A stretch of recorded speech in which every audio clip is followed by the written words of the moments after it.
Հարգելի հայրենակիցներ, շարունակում ենք միասին պայթեցնել նիկոլական փուչիկները։ Երեք դրանցից մեկը պայթեց Երևանի սրտում, որտեղ ազգային ժողովի դիմաց մի խումբ երիտասարդներ տարբեր քաղաքական եւ հասարակական կառույցներից բարձրաձայնեցին Հայաստանում քաղաքական բանտարկյալների առկայության մասին, ինչպես նաեւ եվրոպացի պատգամավորների ուշադրությունը հրավիրեցին Բաքվի բանտերում պահվող մեր հայրենակիցների ճակատագրի վրա։ Նիկոլ Փաշինյանի քարոզչությունը երեք ուժեղ հարված ստացավ։ Երկար տարիներ նա Եվրոպայում վաճառում է ժողովրդավար Հայաստանի փուչիկը, իսկ հայ ժողովրդի ականջներին փաթաթում եվրոպական պայծառ ապագայի լապշան։ Երկուսն էլ սուտ են։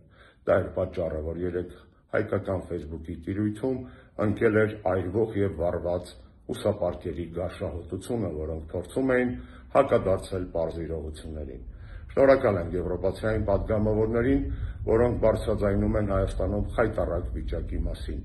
եւ ամոթ այն եվրոպացի պաշտոնյաներին, որոնք խրախուսում են Նիկոլ Փաշինյանի վայրագությունները եւ մեղսակից են դառնում Հայաստանում քաղաքական բանտարկյալների, անարդարությունների եւ անազատությունների։ Իրական Եվրոպան մենք ենք, Նարեկացու եւ Ռաբլեի, Տոլստոյի եւ Վոլտերի Եվրոպան մենք ենք, քրիստոնեության, հին Ռոմի եւ հին Հունաստանի քաղաքակրթական ժառանգության պահապանը մենք ենք, պահպանողականներս։ Ազատություն բոլոր քաղբանտարկյալներին։